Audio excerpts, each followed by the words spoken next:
Hola, buenos días. Para los que no me conozcáis, me llamo Bernardino Oliva, soy médico de familia y en un pasado fui caballero Jedi y tutor de medicina familiar y comunitaria. Gracias a Manu y a Jeronia por confiarme esta última charla que vais a recibir. Sé que habéis tenido fantásticos tutores y tutoras y espero que muchas de las cosas que voy a decir os hagan poner cara de esto ya lo sabía yo. Espero también que cuando no sea el caso, al menos os haga pensar. Para los residentes de enfermería, que hoy también terminan, mis disculpas por adelantado. Probablemente me referiré muchas veces a medicina familiar y obviaré la enfermería, porque vuestra especialidad, que me alegro que exista y espero que tenga en el futuro mejor valoración y consideración legal que la mía, me he pillado mayor y ya tardo en acostumbrarme a las novedades. De cualquier modo, revisado el contenido de la sesión, cuando hable de medicina de familia o de atención primaria podéis daros constantemente por aludidas. No sé cómo llegasteis a hacer esta especialidad. Si fue por convencimiento, por circunstancias personales, no os llegó la nota, vinisteis a Mallorca para volver a casa o huyendo de casa, siguiendo un amor, buscando la playa, da igual. Hoy sois especialistas en atención familiar y comunitaria. Y eso tiene ventajas, pero también conlleva unas cargas. Las ventajas, tenéis la especialidad más bonita de todas, la que casi todos vuestros tutores y compañeros, aun protestando y criticando diario, volverían a elegir. ¿Sabéis quién es el de la foto de vuestra izquierda? Se llama Fernando Alonso.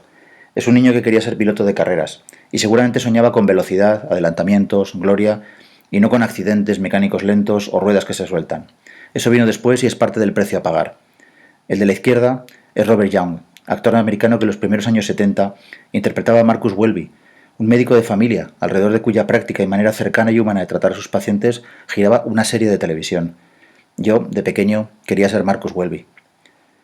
Porque cuando un niño sueña con ser médico, de mayor no sueña con quirófanos de diseño, robots quirúrgicos y jefaturas de unidades.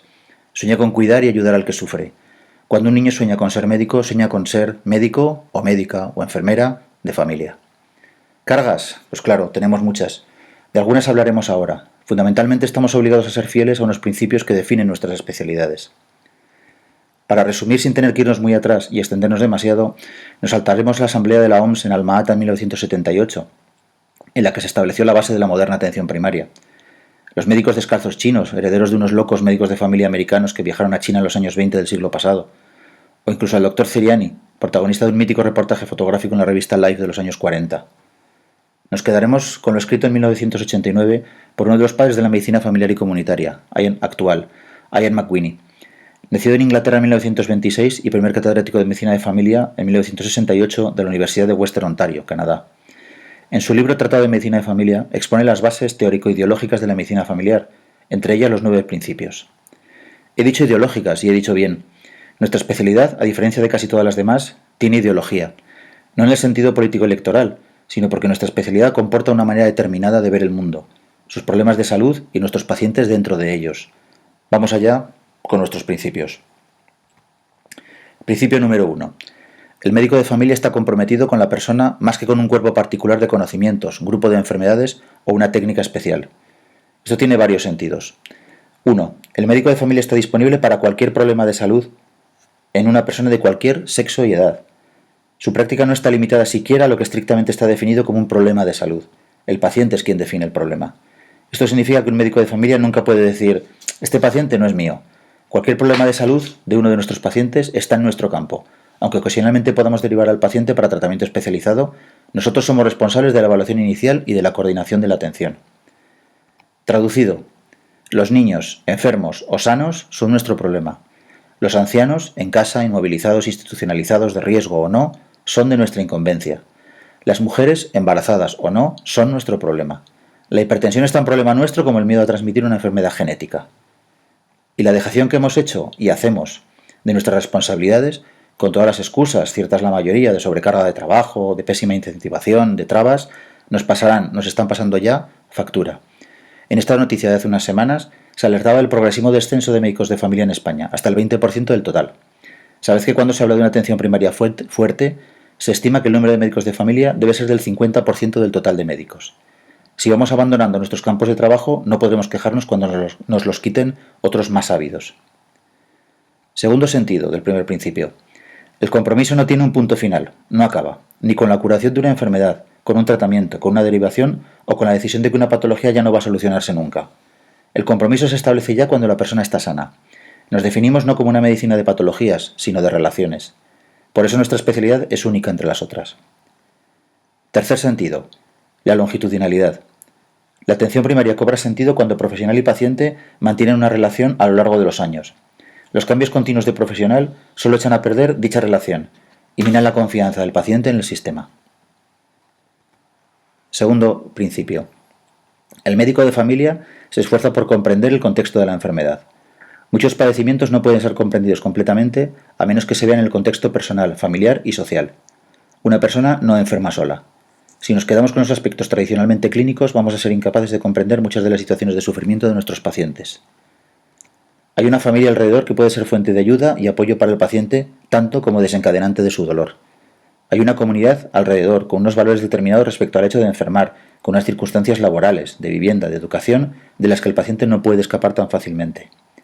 Si escucháis a una paciente con cervicalgia cómo os cuenta sus problemas con su marido, el alejamiento de sus hijos que crecen y ya son adolescentes, sus condiciones de trabajo como camarera de pisos y la parte de sueldo que cobra en negro y perderá si enferma, ella misma os ofrecerá el diagnóstico. Mire, doctor, a mí me duelen las cervicales porque estoy amargada. Y el diagnóstico, compañeros, no es la amargura, son sus condiciones de vida. Tercer principio. El médico de familia ve cada contacto con sus pacientes como una oportunidad para la prevención y la educación para la salud. El médico de familia ve a cada uno de sus pacientes, en promedio, alrededor de 4 veces por año, y en 2 años habrá visto casi al 90% de ellos al menos una vez. Tenemos muchas oportunidades para aplicar una medicina preventiva rigurosa y comprensible para el paciente. Intentaremos lanzar mensajes positivos y basados en los conocimientos reales. Necesitamos más iniciativas con una orientación como la del Desenfermando, del médico de familia sevillano Fernando Fabiani. Veámosla.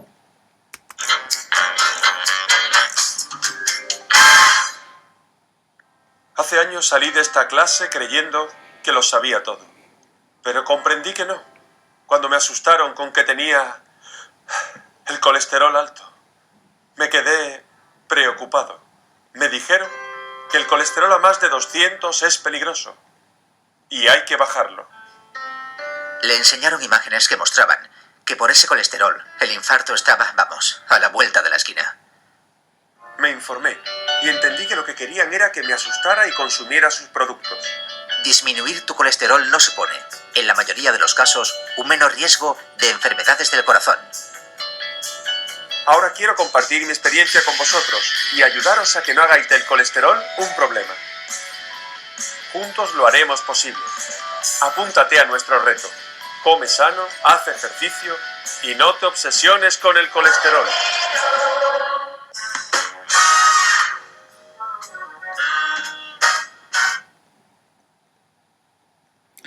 Lo dicho, más iniciativas como esta y menos como las que patrocinan en muchas ocasiones y para nuestra vergüenza algunas de nuestras sociedades teóricamente científicas. Por cierto, ¿será vuestra generación la que hará realidad el sueño de Raúl Calvo y tantos otros de una sociedad multiprofesional de atención primaria? Ojalá. Cuarto principio. El médico de familia ve a sus pacientes como una población en riesgo. Los clínicos piensan normalmente en términos de pacientes individuales, más que en grupos de población. Los médicos de familia tienen que pensar en términos de ambos. Tan importantes son los pacientes que acuden a nuestra consulta como los que no lo hacen. Por eso cada contacto con un nuevo paciente es fundamental. Somos un servicio, pero nuestros pacientes pueden optar por otros, hospital, privada, para medicinas. Somos como un autobús. El pasajero opta si cogerlo, coger el metro, pasear o tomar un taxi. Cuando sube a nuestro autobús, la experiencia debe ser tan buena que le haga repetir y elegirnos sobre los otros medios de transporte. Y si tarda, cuando vuelva a subir, recibirle sin rencores. Y por eso también es importante que seamos especialistas en lo prevalente. El especialista hospitalario atiende a una población seleccionada, en la que la patología es altamente frecuente. Nosotros atendemos a una población en la que lo frecuente es estar razonablemente sano. No nos meteremos ahora en la definición médica ni social de salud. ¿Tenemos que saber, como se dice con frecuencia, de todo? No. No somos médicos que saben un poquito de todo. Debemos seleccionar nuestros conocimientos en base a su prevalencia. De entre todas las olas, debemos saber elegir las que más frecuentemente llegan a la orilla. A nosotros no nos interesa saber cómo se opera un esguince de tobillo de grado 3, pero sí conocer las reglas de Ottawa y seleccionar cuidadosamente los tobillos que necesitan rayos X de los que no, porque vamos a ver muchos esguinces, pero nunca, probablemente, vamos a intervenir uno. De toda la evidencia disponible, millones de artículos al año, si es que queréis saber de todo, Nos va a interesar aquella que responda a preguntas que encontramos en nuestras consultas. Mida resultados que nos interesen a nosotros y a nuestros pacientes. Síntomas, morbilidad, calidad de vida, mortalidad. No variables intermedias que raramente significan algo. La mayor parte de investigación y de innovación en medicina se centra desde hace años en variables intermedias, como por ejemplo en esta publicidad el descenso de LDL, que logran alcanzar la mítica P menor del 5%, sin alcanzar cambios en las variables realmente importantes para nuestros pacientes y por tanto para nosotros, como en este ejemplo la morbilidad y mortalidad cardiovascular. ¿Qué nos importan los resultados analíticos sin trascendencia clínica, pero perfectamente adaptados a los protocolos, o los verdaderos resultados en salud? Y siguiendo con la evidencia que nos interesa, debe ser capaz de cambiar nuestra práctica. En este editorial del British Medical Journal del año 2002 se propuso el término POEM, evidencia orientada al paciente que importa, y esta fórmula para distinguirlos. La utilidad de una información se calcula mediante el producto de la relevancia para el médico, la capacidad de cambiar su práctica, por la validez, la importancia para sus pacientes específicos, dividido por el trabajo necesario para obtener esa información. De esta forma, la evidencia se divide entre la orientada al paciente, la que nos interesa a nosotros, y la orientada a la enfermedad. Así podremos organizar nuestro aprendizaje en función del tiempo del que dispongamos. Primero, lo orientado al paciente y frecuente, lo que más útil nos va a resultar. Si hay tiempo, nos interesaremos por la información orientada al paciente, pero poco frecuente. Evitad cordial y respetuosamente un exceso de conocimientos no orientados al bienestar del paciente. Acabaréis tratando microalbuminurias y posibles fiebres Q en lugar de personas. Son conocimientos potencialmente peligrosos. El médico de familia se ve a sí mismo como parte de una amplia red comunitaria de organizaciones para la atención de la salud. Las comunidades tienen una red de apoyo social, formal o informal. Como dice el gran Rafa Cofiño, el centro de salud no es el único centro de la salud. Tenemos que volver a nombrar aquí la importancia de los condicionantes sociales, del barrio y el país en el que has nacido. Somos nosotros, somos hijos de nuestros padres y también hijos de nuestro tiempo. Fijaos en este esquema clásico de Diez Rux sobre los condicionantes de la enfermedad cardiovascular. De todos ellos, ¿sobre cuántos somos capaces de llegar a influir como médicos? A unos pocos. Según nos desplazamos en este gráfico hacia vuestra izquierda, aparecen condicionantes de salud en los que solo podemos influir como ciudadanos, como parte de una comunidad. Quizá esta sea una buena razón para salir de las consultas. Un médico de familia puede ser mucho más efectivo si puede desplegar todos los recursos de la comunidad en beneficio de sus pacientes. Haced caso, pues, a Salvador Casado, el otro Casado, para nosotros aquí en Mallorca, cuando dice que si todos los médicos de familia saliéramos de la consulta una vez al mes, otro gallo cantaría. Y también, si os da pereza esto, pensad que no hacer nada es una de las estrategias políticas más potentes. Como imaginarán, beneficia al establishment. Sexto principio. El médico de familia debe compartir el mismo hábitat que de sus pacientes. Tranquilos, aunque lo pida McWhinney, no os voy a pedir que vayáis a vivir al barrio en el que trabajáis o viceversa. Aunque no sería una mala idea, pues os daría un conocimiento de primera mano de las condiciones de vida y trabajo de vuestros pacientes, y os ahorraría, os lo digo por experiencia, muchas horas de coche. Salvo en zonas rurales, es raro hoy día que el médico comparta barrio, vivienda, con sus pacientes. Vale, de acuerdo, pero al menos intentad conocer ese barrio, sus calles, sus parques, si tiene una zona deprimida, por dónde se puede pasear, cuánto tráfico tiene. Los especialistas hospitalarios suelen tomar el café mañanero en la cafetería para personal del hospital. Vosotros debéis hacerlo en un bar del barrio, atentos a lo que se está cociendo en las calles. Séptimo principio. El médico de familia ve a sus pacientes en las casas, así como el consultorio y el hospital. Conocer el hogar de nuestros pacientes es una de las experiencias más profundas de la medicina familiar. ¿No habéis entendido mucho mejor a algunos pacientes al visitar sus casas, ver sus habitaciones, las viejas fotos que pueblan sus cómodas? En el hogar se vive la enfermedad, se sana o se puede morir. Conocer el hogar nos da una comprensión de la ecología de la enfermedad. Dice McWhinney que ecología deriva de las raíces griegas oikos, casa, y logos, afición o estudio. Así que ecología significa literalmente el estudio de las casas. Los hospitales modernos, con sus indudables ventajas y la fascinación por su tecnología, sacó muchas experiencias de salud, de estas experiencias de salud y de enfermedad del hogar. Ya no nacemos allí, ingresamos con demasiada frecuencia y muchos mueren allí. Los hospitales, felizmente, están cambiando y tenemos ahora la oportunidad de restaurar los cuidados en el hogar como una de las experiencias definidas y destrezas esenciales de la medicina familiar. La atención domiciliaria debe ser nuestro trabajo. ¿Por qué se crean unidades para hacer atención domiciliaria urgente o pseudourgente en vez de, por ejemplo, dimensionar correctamente las plantillas de los centros de salud? ¿Por qué perdemos el tiempo en rellenar impresos burocráticos de todo tipo en lugar de usarlo en visitar a los pacientes que lo precisan?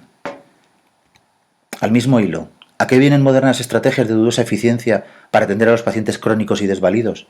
Sonreíd cuando se hablen de pirámides y de modelos americanos y cancamuseros, pero no olvidéis la verdad. La mejor estrategia de crónicos ya está inventada y se llama atención primaria. La evidencia sobre la eficiencia de los nuevos modelos sigue siendo escasa y, siendo prudentes, controvertida. ¿Estamos seguros de lanzarnos a nuevas estrategias no probadas a costa de olvidar nuestros principios? Y hablando de hospitales, Manu, Jeronia, sé que no está en vuestra mano, pero nuestros residentes pierden demasiado tiempo en el hospital y en rotaciones y cursos bastante roqueros. ¿Para cuándo una formación de residentes de familia y comunitaria basada en el centro de salud, el domicilio y la comunidad? Con puntuales visitas al hospital, la mayoría para ver, atender y apoyar a nuestros pacientes allí ingresados. Sin largas rotaciones improductivas ni cortas perfectamente suprimibles que incluso, cuando sesgan a nuestros pacientes, a nuestros residentes hacia una práctica hospitalocentrista, resultan contraproducentes para nuestras especialidades. ¿Lo verán mis cansados ojos? Principio 8. El médico de familia da mucha importancia a los aspectos subjetivos de la medicina. La medicina ha sido dominada por un enfoque estrictamente objetivo y positivista de los problemas de salud. No dudamos de los avances y mejorías que este enfoque ha supuesto. Somos partidarios de la aplicación de la evidencia científica contrastada y útil. Los médicos de familia siempre hemos tratado de reconciliar este enfoque con la atención a los sentimientos y a las relaciones. Antes del mindfulness y los coaches, los médicos de familia hemos mantenido siempre una postura de acercamiento y comprensión de las emociones, tanto las del paciente como las nuestras. Como ejemplo, me haré un poco de propaganda. Estamos investigando el papel de las corazonadas, los gut feelings que dicen los anglosajones, en el proceso diagnóstico de los médicos de familia. En este proceso diagnóstico que todos abordamos varias veces a diario, influye nuestro conocimiento científico, claro, pero también las emociones puestas en juego durante la consulta por paciente y profesional, y las intuiciones como producto del conocimiento previo, clínico, personal y del contexto. De hecho, está ya demostrado que el razonamiento clínico cuantitativo, la toma de decisiones basada en la evidencia, es de los métodos que en la realidad bastante usamos menos. Los médicos de familia españoles han confesado ya tener corazonadas de alarma. Este paciente, no sé por qué, está realmente malo. Y de seguridad. Este paciente no tiene nada. Ambas sirven para hacer mejor nuestro trabajo. La de alarma está ya siendo incluida en algunas zonas del Reino Unido como uno de los motivos para acelerar el diagnóstico de un posible cáncer en un paciente. La de seguridad es una de las herramientas usadas a diario por todos para evitar un exceso de pruebas diagnósticas y tratamientos innecesarios a nuestros pacientes. Estamos iniciando ahora la segunda parte de nuestra investigación para saber la validez diagnóstica de estas corazonadas. Y último principio, el médico de familia es un coordinador de recursos. Manejamos amplios recursos y debemos ser capaces de gestionar el acceso al hospital y a los especialistas, a las pruebas diagnósticas, a los tratamientos necesarios. Los recursos son siempre limitados y cuando queremos estar surtidos de unos surgen siempre nuevas necesidades.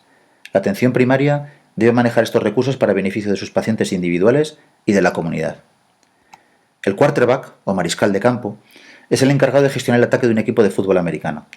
Teniendo en cuenta la situación de su equipo, las capacidades de sus especialistas, defensa, línea ofensiva, corredores, receptores, tight ends, de las condiciones climatológicas, de la situación de la defensa rival, debe decidir lo más conveniente para su equipo en cada momento. En ocasiones, alguien de su equipo se enfadará. Me debería haber pasado el balón a mí. Pero eso no le hará dudar de sus obligaciones. Sí es bueno. Y Aaron Rodgers, además del quarterback de mi equipo, es el mejor. También los intereses de un paciente individual pueden entrar, quiero esta receta, quiero esta derivación, atiéndame ya, en conflicto con los de la comunidad en su conjunto. Esto os traerá con mucha frecuencia problemas éticos. Pero, si no queríais tener problemas, no haberos metido en la atención familiar y comunitaria. Si en algo somos y debemos ser especialistas, es en la actitud ética básica de buscarnos problemas. Nada más. Mi agradecimiento a todos los que contribuyen, sabiéndolo o no, al mantenimiento del movimiento anarcomístico de la medicina familiar, creado en Twitter y en Toledo, algunas de cuyas ideas he fusilado abiertamente. Con todos he estado de acuerdo y con todos alguna vez en desacuerdo.